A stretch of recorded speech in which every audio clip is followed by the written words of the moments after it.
whoever you are, wherever you are, hope you are blessed and doing safe. Ladies and gentlemen, greetings, family. Of course, I'm tuning in. You see me without the glasses off today, but if you're looking for some opportunities, particular advertisement opportunities, then look no further at the link at the bottom to my email address. You can hit me up for advertisement opportunities. We are supporting and promoting your businesses here on this channel. You can also, if you would like to donate and subscribe to our Patreon, a link is at the bottom as well. So you have multiple ways in which you can advertise with the platform by emailing me when we go on do our live stream. You also have access to premium content, those that want to see premium content that you will not find here on YouTube or Facebook or Twitter, as I am suspended probably by now. You guys can check out the Patreon at link at the bottom. But advertisement opportunities, definitely email me, gavin.grich1@gmail.com for rates. And for the Patreon, it is the same as the YouTube channel. It is channel GBoot2786. All right, I'll holla. Peace. Versus William H. Cosby Jr., The Destruction of Due Process in America. For approximately 2 years now, I have gone on a painstaking quest to investigate the rise and fall of an American icon, Bill Cosby. In the mid-1980s, there was not a star that was higher than Cosby. Advertisements with Coca-Cola, Zelle, Kodak, along with the #1 television show for 5 straight years in a row. On Thursday nights, it was must-see TV on NBC. Cosby resurrected the genre of the traditional family sitcom that was once thought dead by television critics. He did this as a Black American with an all-Black cast and showed mainstream network executives in white America that it was possible to be successful without showing the worst in people. He also demonstrated the power that television had, as it can make younger people dream to be the best that they can be. However, like many celebrity stars, unfortunately, they all come crashing down, sometimes by their own fault, others not so much. In this book, I attempted to highlight certain things. We go in depth into both of his trials in 2017 and 2018, respectively. What if I told you that these criminal trials were politically motivated by an overzealous district attorney? Will you also be shocked to learn the attacks on Mr. Cosby did not start in 2014, but also in the 90s, not long after his attempted quest to purchase a major network? From where did all of these allegations of sexual misconduct come from? Were the accusers telling the truth? In the 2 years of research, with some help from others interested in learning the truth and facts about this case, we discussed both the legal reasons why his prosecution and trial were illegal, unwarranted, and also the possible personal motives as to why this may have occurred. Most importantly, we warn about the dangers of prejudice and why trial by social media, or mainstream media rather, should never be the norm. All this and more in the Commonwealth of Pennsylvania versus William H. Cosby Jr., The Destruction of Due Process in America. Available on Amazon this fall in Kindle and paperback format.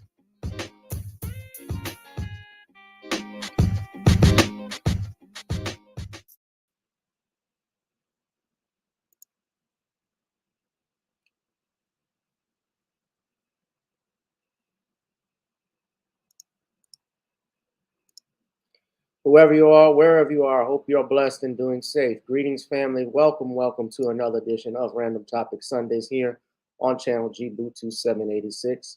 We hit that like, share, and subscribe button, ladies and gentlemen.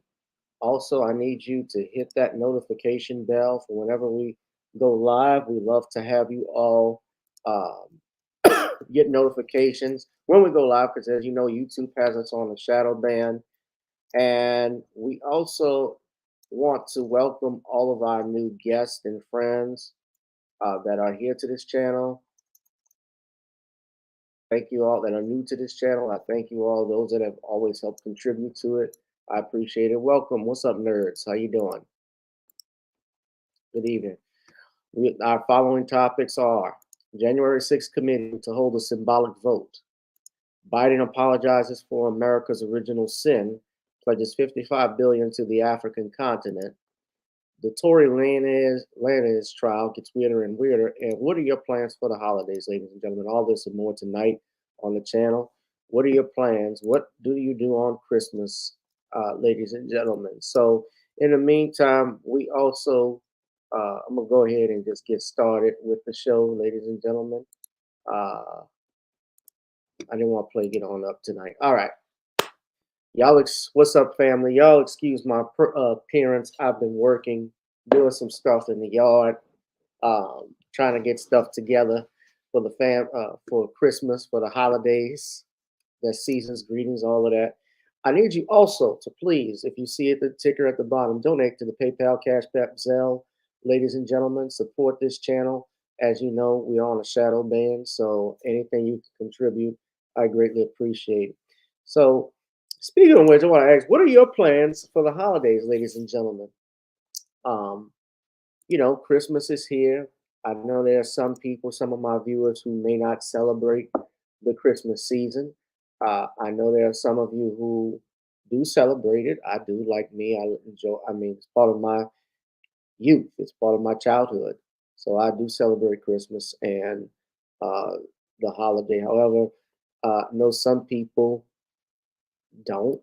And I also know some people might be doing stuff for Kwanzaa. If we got any fellow if we got Jewish people watching, today is the first day of Hanukkah, the festival of lights. You shishified little punks. You better light those damn candles and man up when you're lighting them. I don't know why. I just felt like doing Judge Joe Brown. You shishified punks. But what are your plans, if you have any? I'm actually doing a poll right now. I want to know what your plans for the holidays. So uh, we're gonna ask you.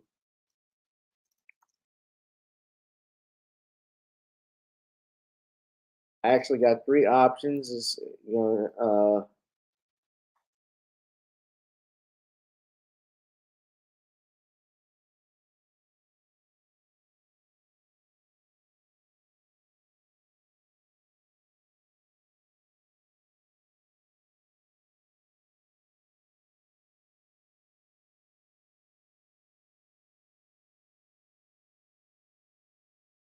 Okay, I got three options. Nothing but relaxing, traveling, hanging with the family, hanging with family. So you all pick which one you're gonna be doing.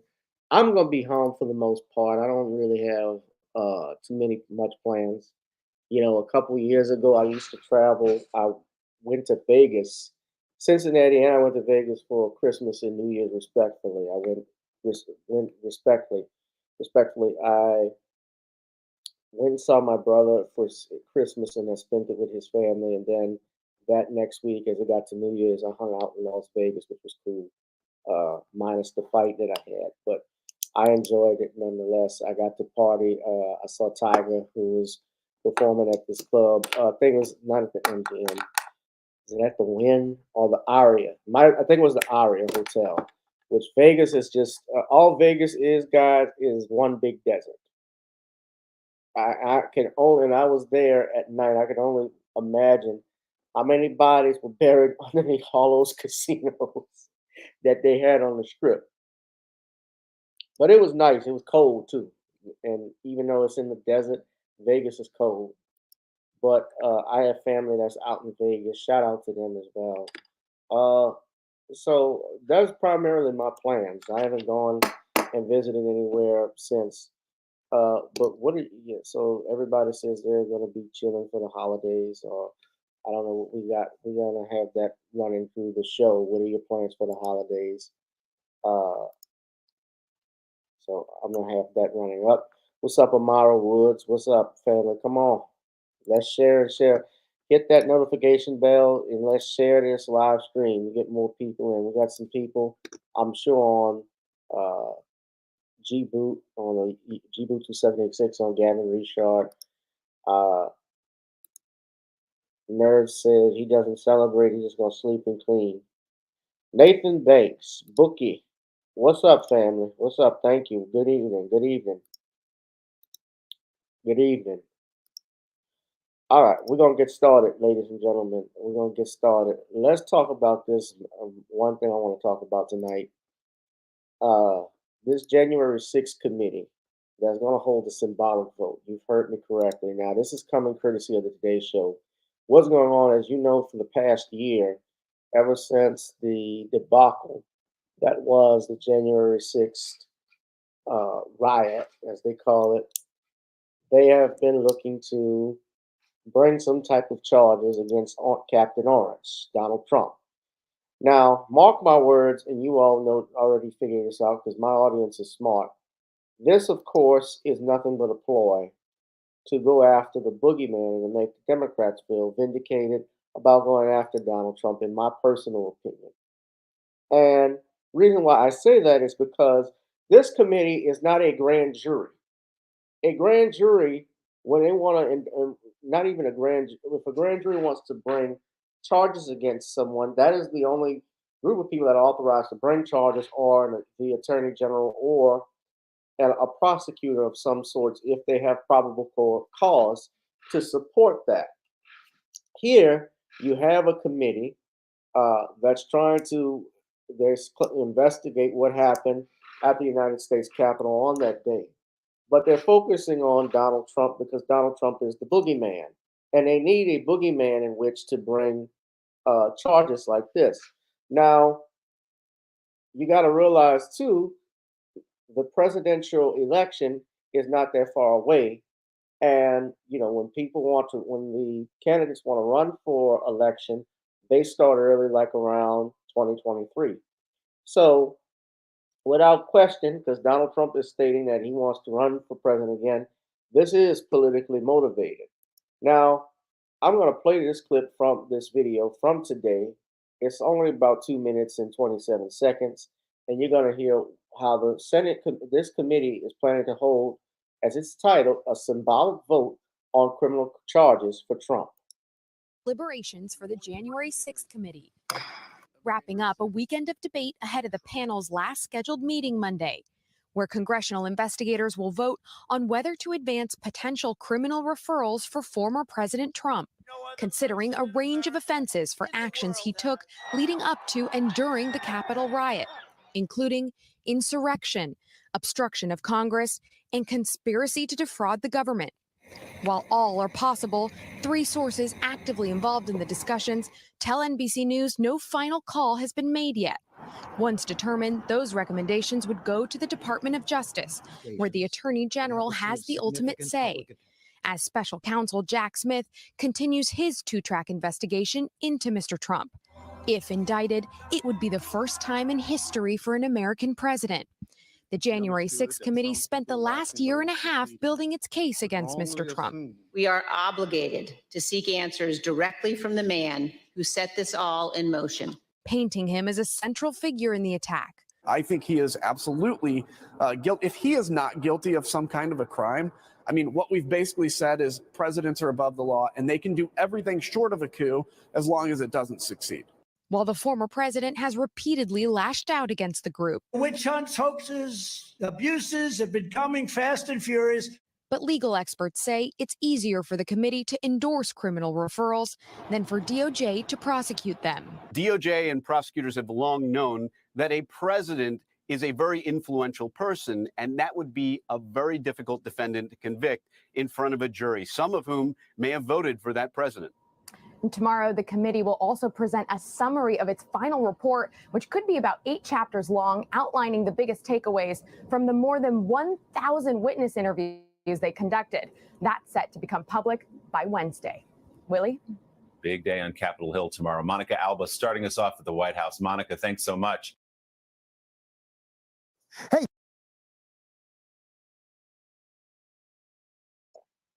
So they can only recommend charges that be brought, and it's up to the Department of Justice, as you even said, to even decide whether they're going to bring it or not. But you saw that it was entitled Symbolic Vote. This is dead in the water, and I said this when it started. Remember when this January 6th committee convened, It was the number one viewed when it started. It had the ratings on that program on this had been watched by at least 20 million people. This was on October 13th. According to the New York Times, at least 20 million people watched the January 6th hearing.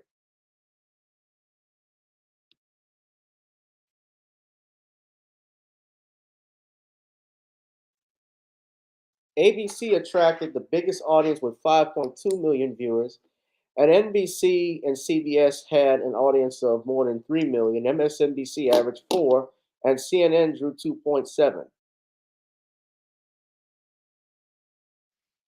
This is according to the New York Times. Now, this was in October, but this is convened. When this convened, this was actually a little bit earlier than that this year, and the numbers were actually higher.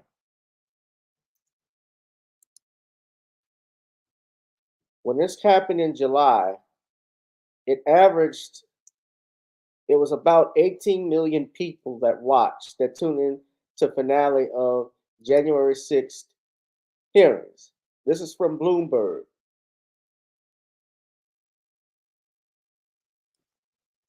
So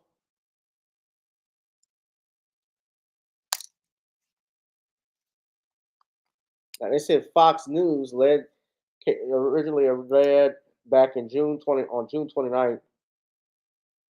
They had only about 3.09 million who watched the hearings on MSNBC, and a 2.2 million that watched on CNN. Fox only averaged 727,000, so their ratings were bad. But mark my word, but the point of this, guys, when this started back in June, and if I remember correctly, this is June 22nd, and if I'm not mistaken, Juneteenth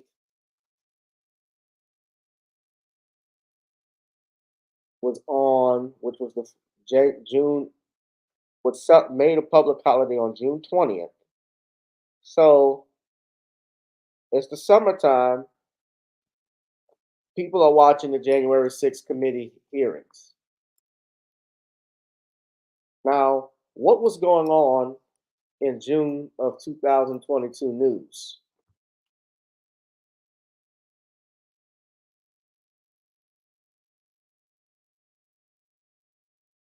Now, this is on CNN. Around that time, if I'm not mistaken,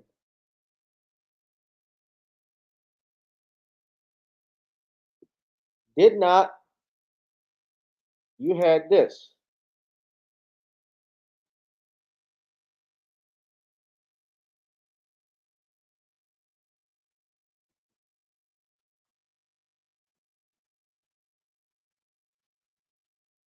Roe v. Wade, the Supreme Court's decision on Roe v. Wade was leaked. At least the draft of that decision was leaked around that time. So then the focus changed. The focus changed. This is what, let me go back because you all can see it. I'm sorry I shared this here, but this is dated June 30th. How Supreme Court decision on Roe v. Wade could affect the fertility industry. This was the big news because if you recall correctly,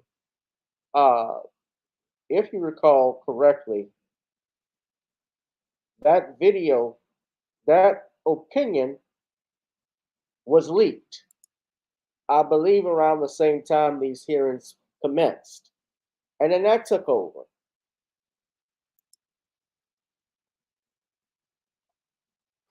So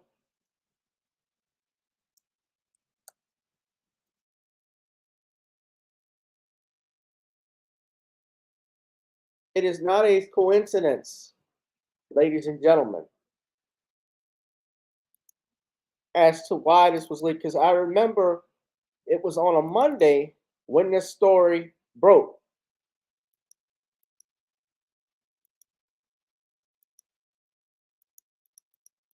Yes.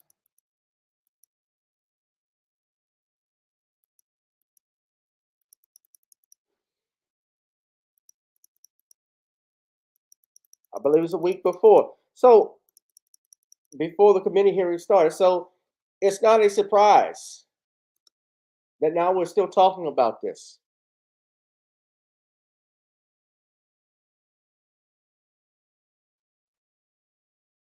Do you all think Donald Trump is actually going to do time in jail, or is the DOJ rather is going to bring charges to prosecute? This is to prevent him from running for office again. My opinion.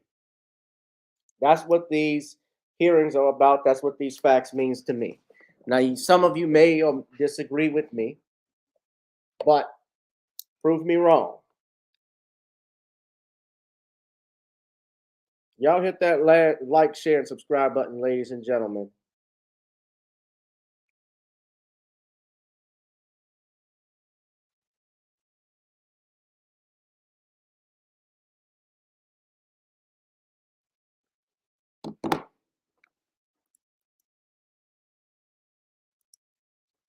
Hit that like, share, and subscribe button. Next thing I want to talk about, Biden apologizes for America's original sin. Now,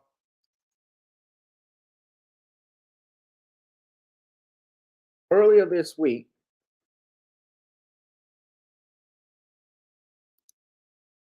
President Biden apologized for the unimaginable cruelty of America's original sin, which we know as slavery, during a White House summit with African leaders this week, where at least one leader mocked America amid China's increasing influence in the continent. The president said, "We remember the stolen men and women and children were brought to our shores in chains." I think he meant to say, who were brought to our shores in chains. My nation's original sin was that, period. Biden is promising the continent of Africa to bring to the continent of Africa $55 billion to fight climate change and increase trade. Now, you read this article from the Free Bacon. I said free bacon, it's free beacon. But yes, free the bacon. Slavery is not unique to America and has been was practiced all over. Who's got these typos in here? Damn. And was practiced all over the globe throughout human history, including in Africa, where there are still an estimated 9.2 million people enslaved. The apology comes as Democrats appear increasingly open of paying reparations to the descendants of African slaves, though nobody has nailed down exactly how such a system would work. A California task force ordered by the state legislature to figure out a reparations rollout cannot agree on simple details such as how much money would need to be distributed and who would get it.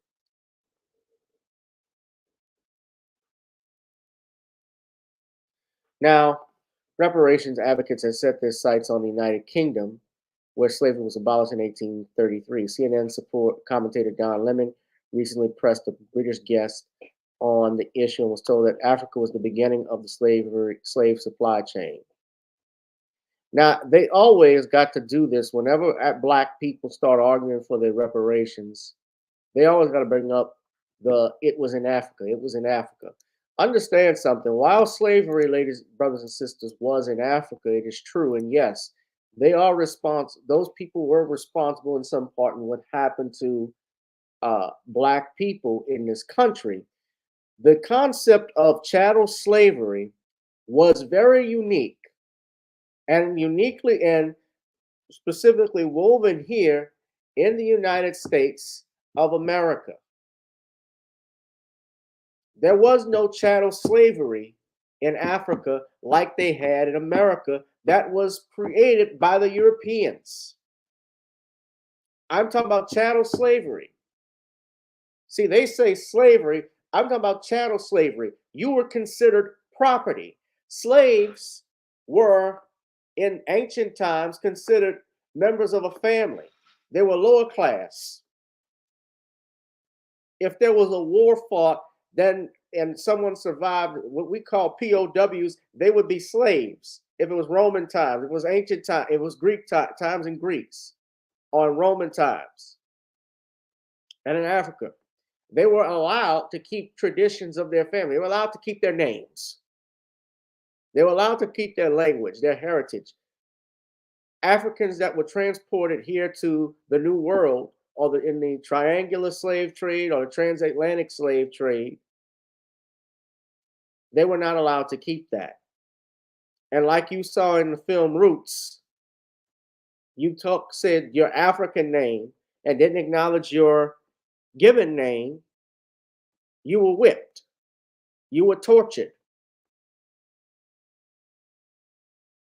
So it doesn't surprise me. And this $55 billion, you got to understand, this is not reparations. This is to climate change. You got to realize whenever the United States or United Kingdom or whoever is giving monies to a continent, to countries, to a continent, mark my words, there are strings attached with it. This is not out of the goodness of their heart.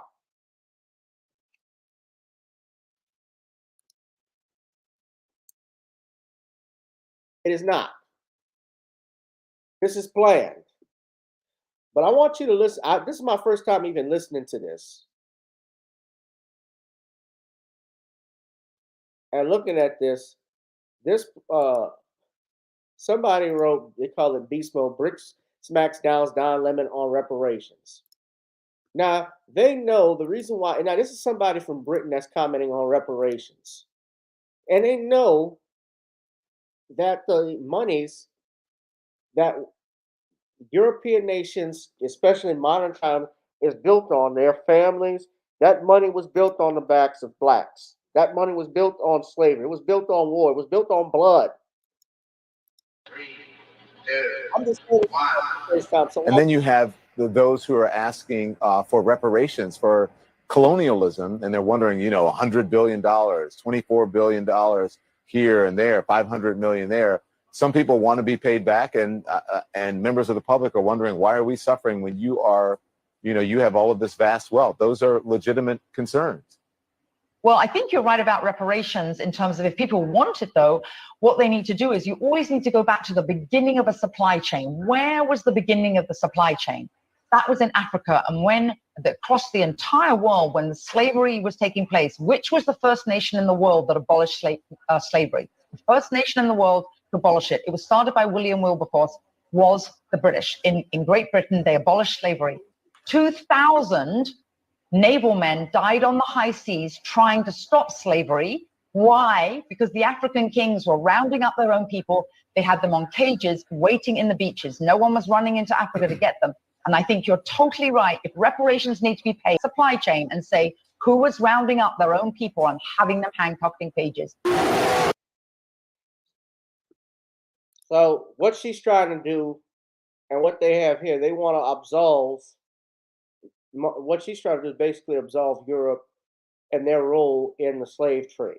Well, the British, they abolished slavery in 1833. The British Empire, first and foremost, the British Empire is responsible for practically all of colonialism in the world. They were the leading empire, and they were, you talk about Australia, you talk about China, you talk about parts of Africa, they played a role in it. So she can't even talk on that. Second of all, with the supply chain, and you're talking about, as I stated before, yes, there were kings who rounded up their people and put them into slavery and traded with the Europeans, the British, the French, the Spanish, the Portuguese, and so forth. Again, chattel slavery was different. And yes, I think an argument can be made. I agree with her on this, that an argument can be made for reparations against nations, getting it from nations in Africa because of the impact it had on descendants. But when you sue someone, like we do in court, for instance, and you're in a car accident, the car driver isn't the only one that's sued. The insurance company gets sued as well. The person that owned the car gets sued as well. That's called solidary liability.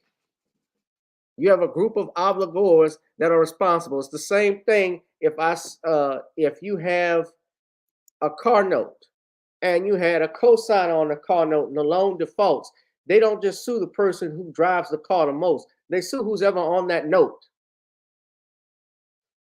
Everybody on that note is responsible. So, excuse me, Madam Britt. Madam Britt. You are not absolved from this at all. You're not absolved from this, Mary Poppins.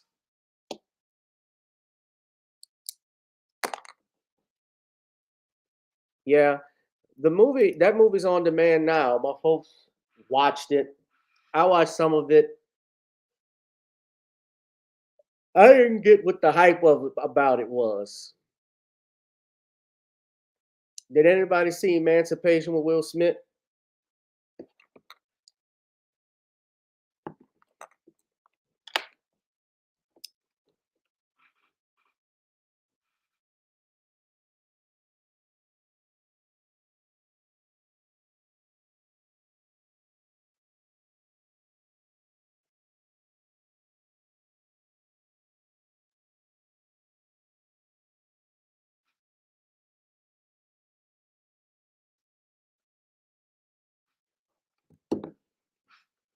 Yeah.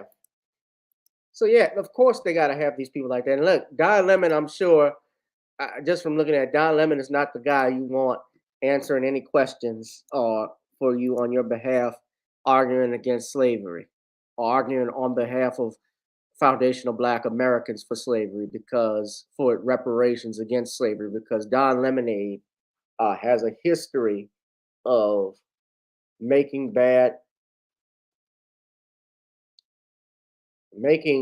some of the most nauseating statements about Black Americans.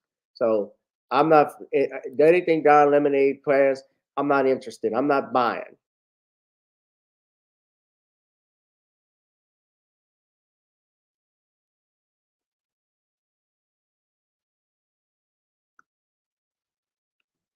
Screw them.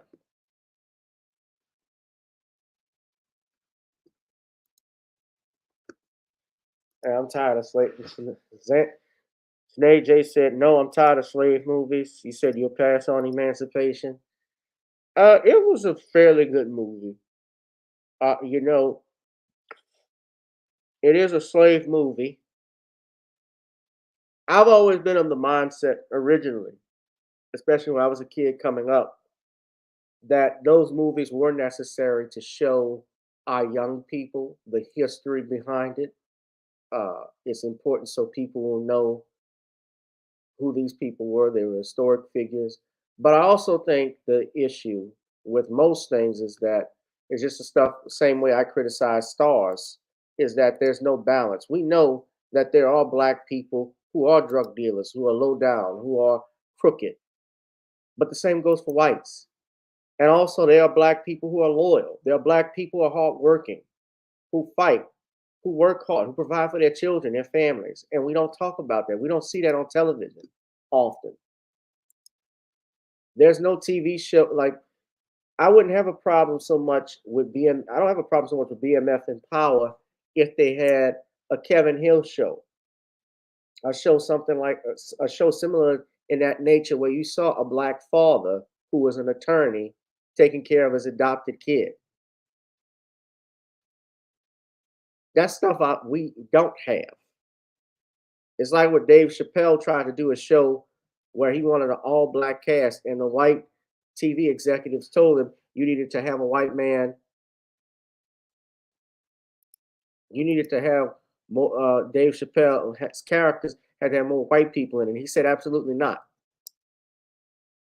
Yes, the agenda in that was obvious. Oh yes, there were two different agendas in that we're talking about now. But the agenda is always present in that type of stuff.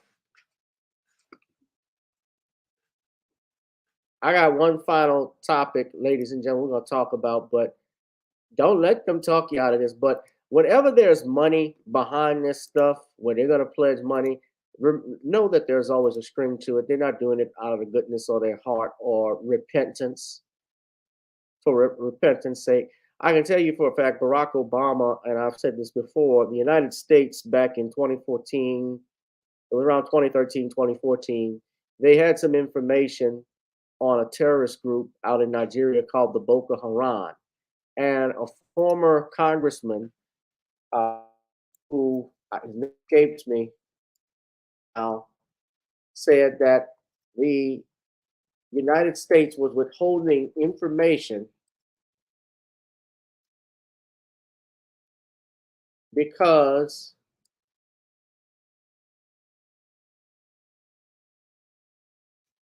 they wanted, they were upset with Nigeria's stance against gay marriage. This was a congressman, his name was Steve Stockman.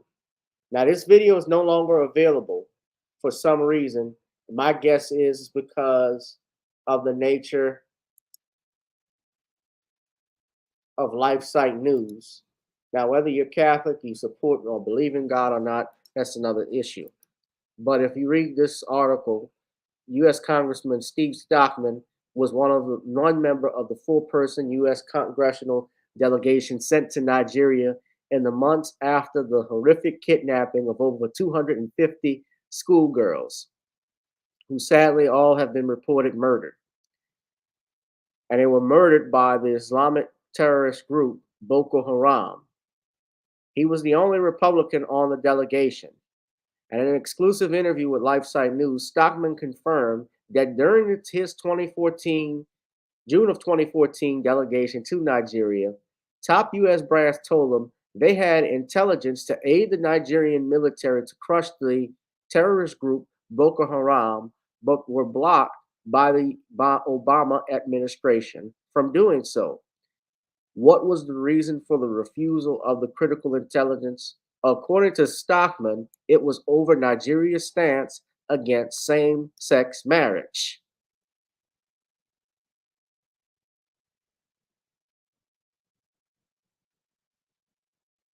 According to Stockman, he stated, yeah, and I hinted at that when I asked the question, and I think it was acknowledged. He said, yeah, that is the policy.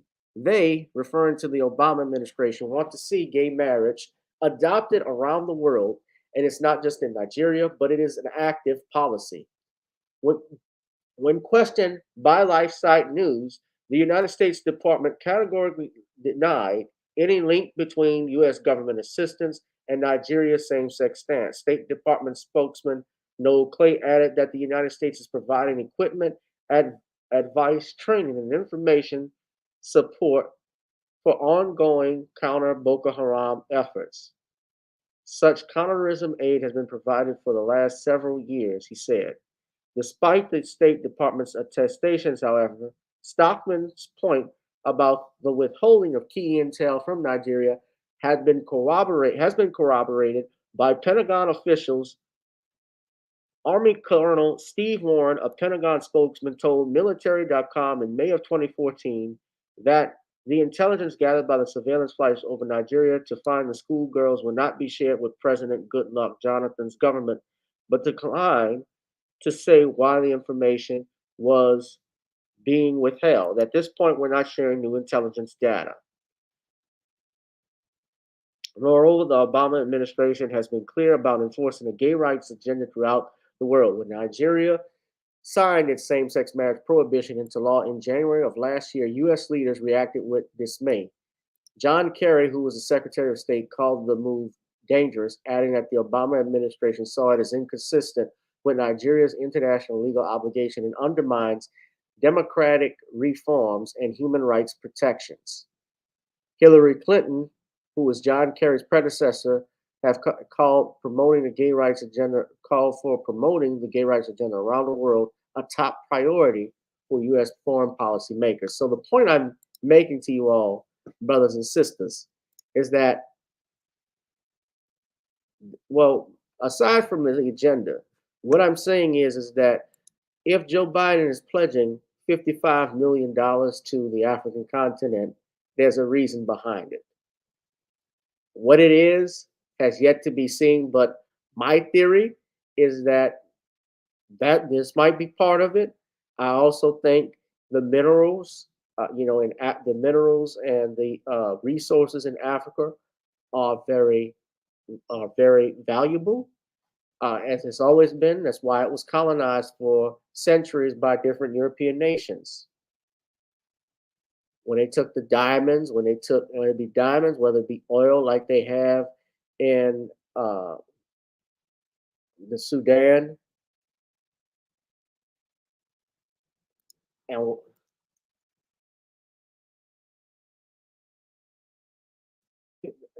what's going is there's just a bunch of resources there. So the cobalt that's out there in the Congo, all of that is tied in. So mark my words, this is not being done out of the goodness of his heart. But y'all hit that like, share, and subscribe button. We're gonna go to our last topic, ladies and gentlemen. My last topic is about this Tory Lenz trial. It has gotten weirder and weirder and weirder. Now, those that know may or may not know what's going on. I had followed and heard, that Meg Thee Stallion back in 2020 was involved in some type of altercation with her boyfriend at that time, Tory Lenz. Lenz is a Canadian rapper. Meg Thee Stallion, of course, we know, the body singer, rapper. She's done songs like Body, and WAP. She was shot in the foot and reportedly by her boyfriend, Tory Lenz, over a fight. Now, this occurred in 2020 when they were leaving a party at Kylie Jenner's house. Now, what a lot of people don't know recently is that if you have been following the trial, I learned today the bodyguard for Megan Thee Stallion has disappeared.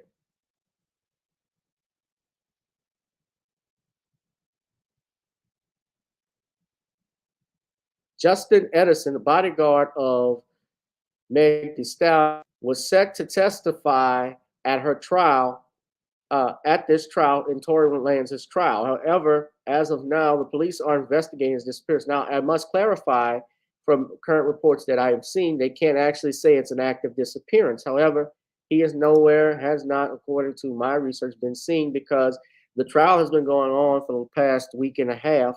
And I believe it's the defense's turn now that they're presenting their case in chief. I shouldn't say their case in chief. The case in chief is for the prosecutors, but they're presenting their case. And as of yesterday, Justin Edison reportedly has been missing. And this is according to ABC. Lenz is accused of shooting Megan Thee Stallion in the foot after a 2020 party in the Hollywood Hills. Now, the LA District Attorney's Office looking into the disappearance of Justin Edison. Edison is Megan Thee Stallion's former security guard. He was supposed to take the stand yesterday. Megan's lawyer says they welcome any information about his whereabouts.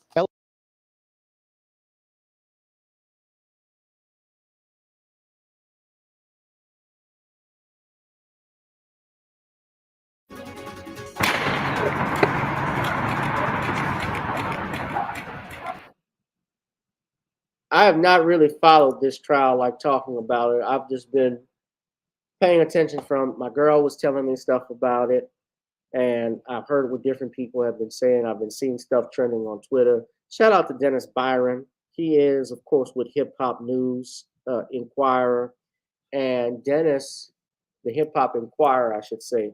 And Dennis has been tweeting about it. They were even having a trial on Saturday. They will go in the weekends on this to try and get a verdict, because obviously they don't want to have the jury deliberating over the Christmas holiday. And I don't think the jury wants to do that. But some more information even came out now, because the prosecutors had their DNA expert testify at the trial, and they concluded, that expert said that the DNA that was found on the gun was inconclusive. In other words, they could not see Tory Lenz's DNA on that firearm. However, the defensive expert, and I'm quoting what Dennis's state wrote here, says on a trial update, Tory Lenz defense attorney has called their first expert witness, Mark Taylor. Taylor is a DNA expert who testified that Tory's DNA was not found on the firearm. However, they did find a woman's DNA on the gun. This is directly from Dennis Byron. So I like to shout him out just as much as I do ABC 7 or any other news station. But I want to get this, I want y'all to see, because this brother's been in the courtroom. Now, he goes on further stating, and you can read here, they say the DNA on the gun was inconclusive in Tory Lenz trial. He also says that in contrast to the prosecutor's DNA expert who testified earlier that Tory's DNA was inconclusive, the defense witness has conducted over 3,500 DNA tests, while the prosecutor's expert has done barely half that many DNA tests.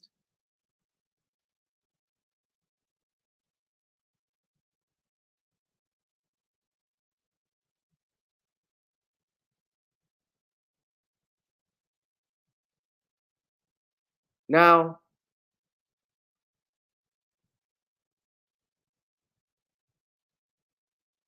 yes, it depends on who could have the DNA, how they can get the gun analyzed after the prosecution did. So it could have touched multiple hands. There's something called the chain of custody that could be involved in it. However, remember what Tory Lenz is accused of is firing a gun 5 times. And so the defense attorney, according to what Nancy Dillon, who is with a reporter for Rolling Stone magazine, she says that the defense called their DNA expert out of order. He agreed with LAPD that DNA on gun inconclusive as to Tory, but would have expected conclusive for someone who fired 5 times.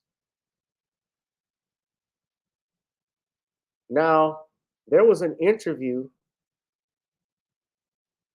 of course, where Meg Thee Stallion's ex-former best friend, Kelsey Harris, did an interview. They've talked about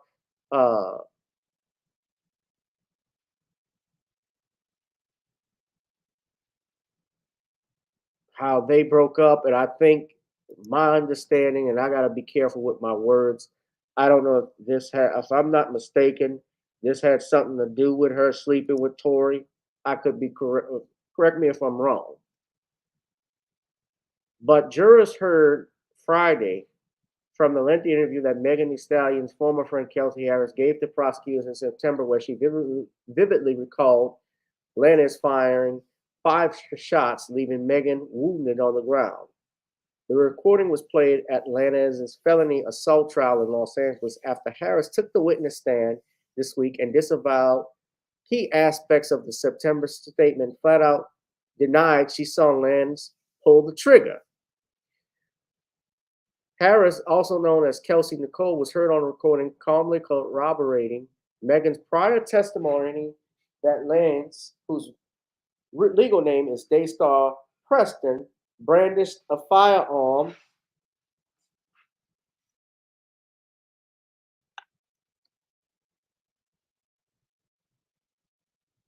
and pointed it at the Swedish pie rapper during a drunken roadside dispute in pre-dawn hours of July 12th of 2020.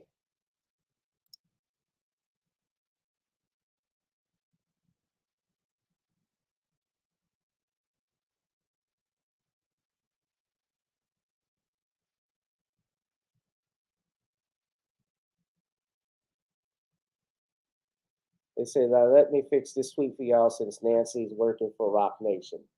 But here's the thing. If it was in, so, you see how she says it's damning, they say it's damning for the defense.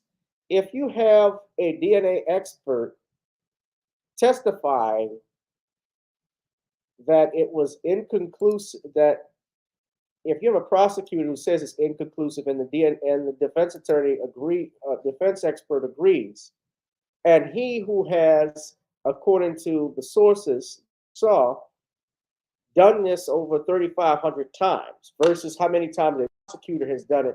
He's seen his fair share and would know that if a trigger was pulled by an individual, his DNA would have to have been on that. Then that is actually a victory for the defense, because there's something, as we all look for as attorneys, is creating reasonable doubt. Defense attorneys look to see where there is doubt in the case. And if you cannot prove beyond a reasonable doubt, as we talk about my family time and time again, that Tory Lenz has pulled this trigger, because remember also, I believe this same witness pled the fifth.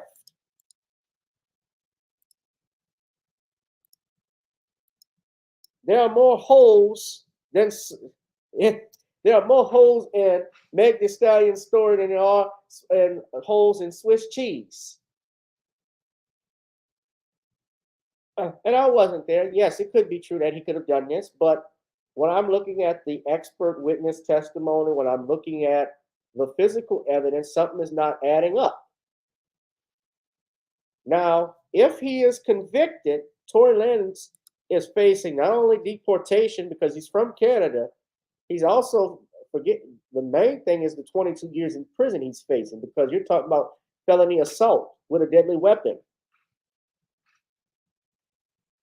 And I think it's three charges that he has. So she says, Nancy Dillon, in her first statement, if you read this, she says, in a damaging day for Tory Lenz's defense, they played this audio. But remember this person, but then you had a witness who pled the fifth, which hurt the prosecutor's case. Kelsey Harris pled the fifth.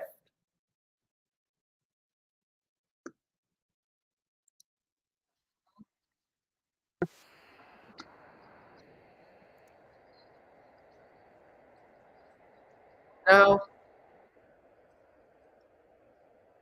just thrown a wrench in the case with her testimony, or maybe I should say lack thereof. Now, Megan Thee Stallion was in a Los Angeles courtroom Tuesday as part of the assault trial against Lenz. The prosecution maintains that Megan, Lenz, and Megan's former friend Kelsey Harris were in a car after a get-together at Kylie Jenner's house when there was some sort of argument. When she got out of the car, Megan claimed she heard Lenz tell her to dance and saw the gun in his hand. Either bullets or shrapnel hit her in the foot. On the stand, Megan was emotional, saying that the aftermath of the shooting included backlash against her on social media and from the rap industry, and that this has been very difficult for her. Now, on the other side, Lenz says it was actually Kelsey who fired the gun, and he's being set up. But in a new twist, Kelsey was given immunity by prosecutors after invoking her Fifth Amendment right while on the stand. And during her testimony, she decided not to answer crucial questions about the case. So I want to bring in my co-host and defense attorney, Brian Buckmeyer. Brian, this has all just happened before the lunch break in the West Coast case. What is going on right now? Jesse, Kelsey Harris was asked when Tory threatened to shoot you, exactly what did Tory say? But she wouldn't answer, instead pleading the fifth multiple times before the judge let the jury out to go for lunch. So she pled the fifth despite getting what I believe is transactional immunity from the prosecutors out of this case.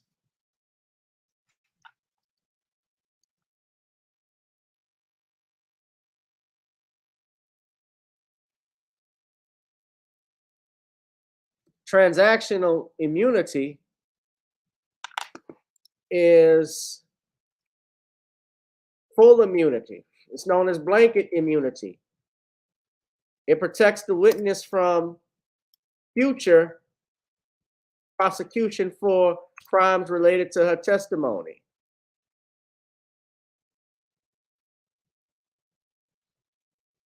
I don't know what type of immunity. She was given immunity. They didn't say, but did they say transactional immunity? But nevertheless, if the DA granted her immunity in exchange for her testimony and said he had no intent to prosecute her for this matter, and she pled the fifth, then they got a problem. There is a big problem with this.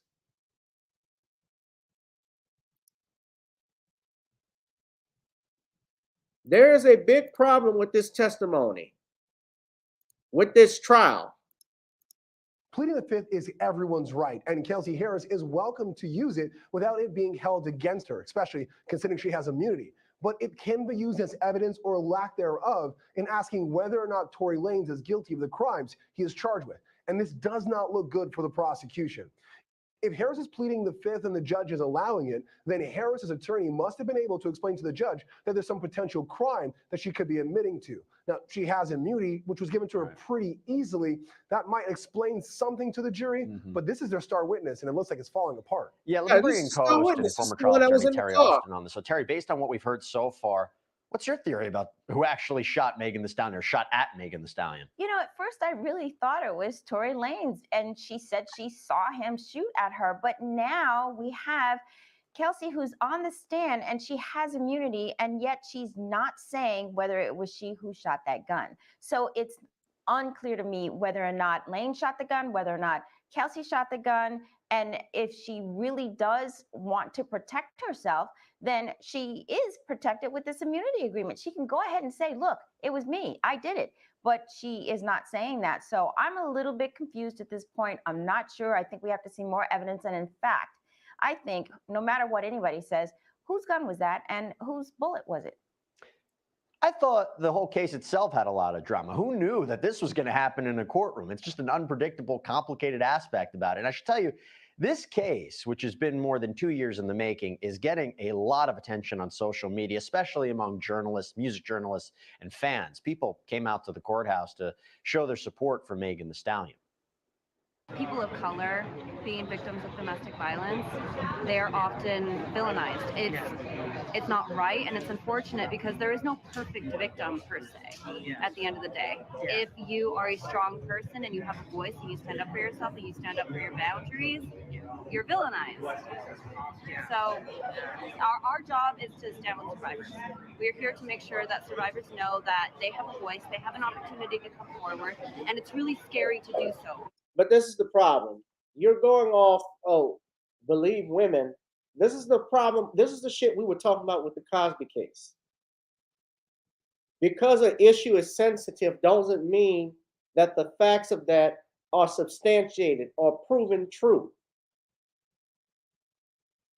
And that's a problem. Yes, you have a First Amendment right. Yes, you want to support people that have women who have been victimized in DV cases, but we got to know all of the facts that have come out of this, if it's true or not. If it's true that this person did this, yes, they deserve to be punished to the full extent of the law. If you can't prove it, back off and be man enough to apologize. And if you lied, I don't know what charges, if there could be brought now against them. Now, of course, with transactional immunity, now they may have not said what type of immunity it is, but it doesn't matter, Vulcan, because if the prosecutor said, I'm not prosecuting you out of this case, anything out of this case that you were involved in any way, shape, or form, and I'm assuming it was in writing, I'm assuming she went over it with her attorneys, then there's really nothing. They have a problem. They have a problem proving their case. I'm confused about this myself.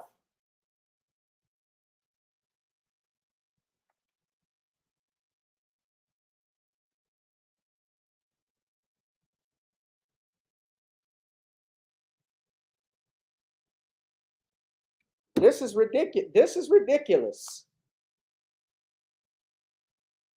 If this is proven, if this girl, if the prosecutors brought this, they have egg on their face. If they, especially with the DNA experts saying it's inconclusive, you can't prove his fingerprints were on it. Yes, there are text messages, I believe, where purportedly he offered monies to pay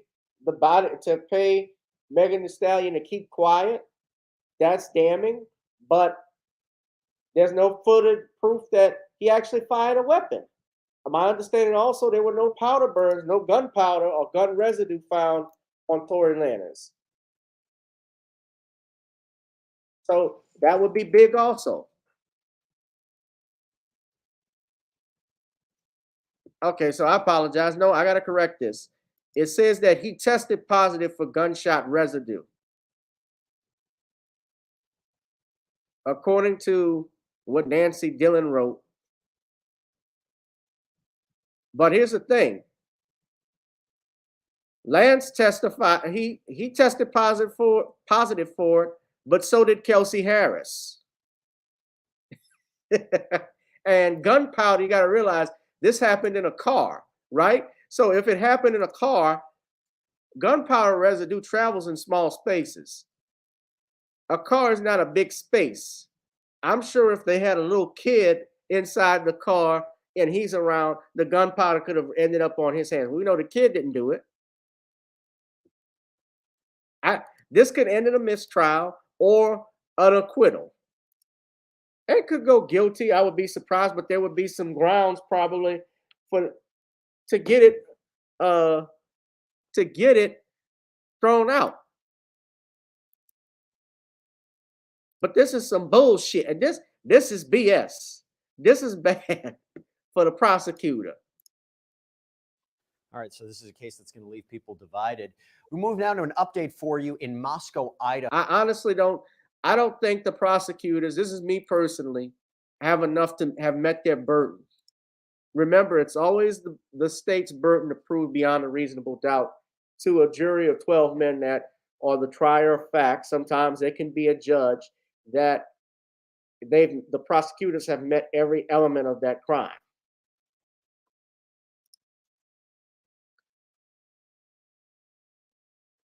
I don't think they can do that.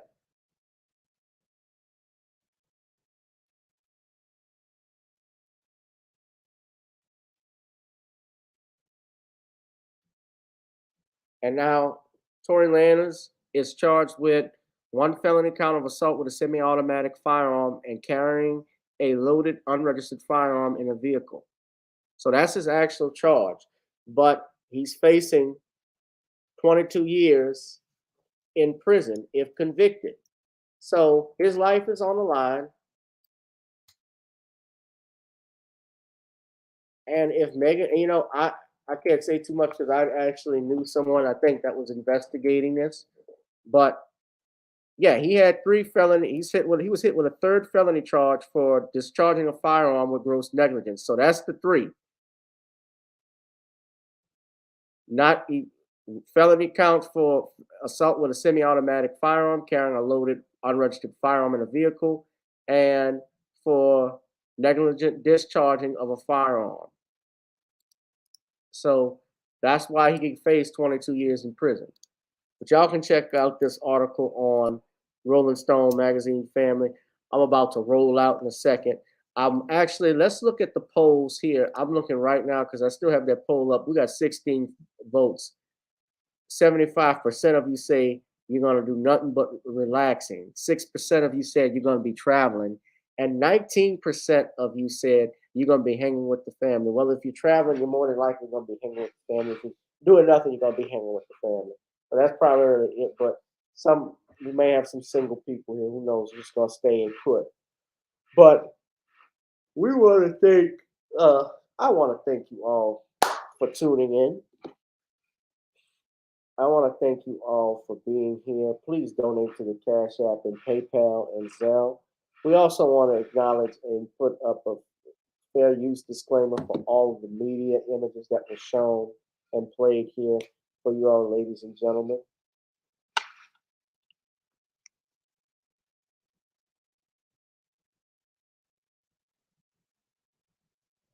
Danielle said your daughter's getting over the woo-woo, the Wuhan, the woo-woo.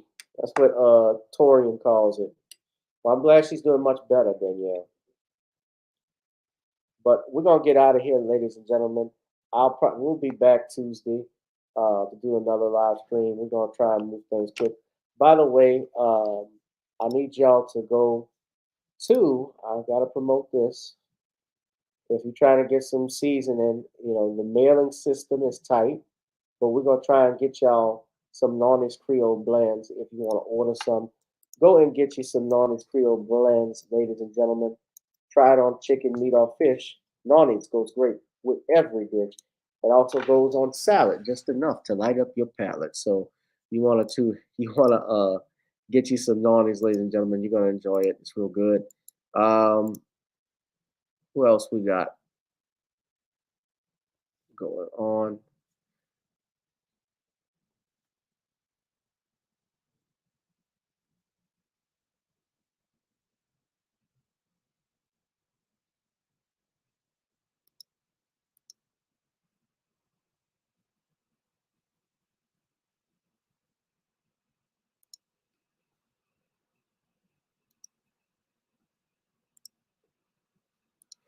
I think I'm gonna do a special show, so we're gonna yeah. It sucks when people, if you sick, stay home. Just one thing I hate. We had people come, we had somebody, I was in court Monday, and somebody couldn't come in the courtroom. Well, well, you know what? That's different because what happens too, sadly, people will get attached or get a warrant for their arrest if they don't come, and some people may not be able to. But this person had one person had the flu and asked, uh, and didn't want to come in, so we had to get her her uh her subpoena to come back to court. But that's a complicated issue, and that's another way to get people locked up. But what people ought to do, and what they need to do, if you get sick, especially in a court, if you got court, is make sure you can contact the clerk of court, get a name, information, tell them, and especially depending on what division you're in, or if you're in misdemeanor, or if you're in whatever division you're supposed to go to before a judge, and just make sure they know, so that way it's relayed to the judge. That way you're not getting a bench warrant. I'm glad that your daughter is good. But yes, if you're sick, please don't show up to work.